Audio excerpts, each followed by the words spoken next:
Ici, au Parlement européen à Bruxelles, un colloque autour du thème « Non-valeurs communes » a mis la lumière sur les efforts déployés par le Royaume pour jeter les pans entre le nord et le sud de la Méditerranée. Un colloque tenu à l'initiative de l'Association des femmes arabes de la presse et de la communication et de l'Organisation islamique pour l'éducation, les sciences et la culture.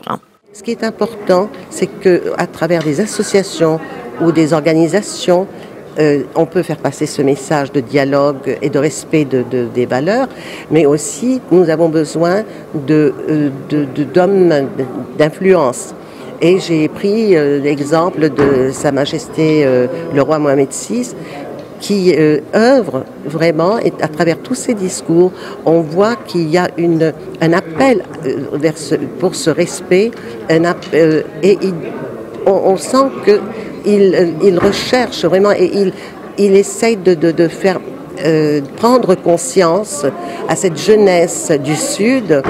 Ce colloque a passé en revue les nombreuses réformes institutionnelles et législatives entreprises ces dernières années par le Maroc, lesquelles ont été couronnées par l'adoption de la Constitution de 2011. Les participants ont souligné aussi la nécessité de rapprocher les deux rives de la Méditerranée pour relever les défis communs.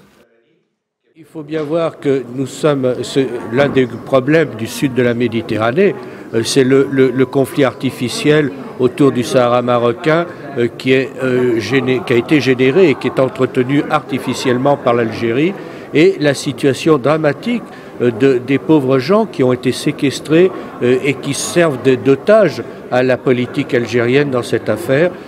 Et dans les camps de Tindouf, il y a une situation qui est une violation totale de tous les droits de l'homme, et notamment la situation des femmes. Le rôle des femmes en tant qu'actrices de changement et médiatrices de la paix a été également souligné lors de ce colloque organisé chaque année depuis 2014.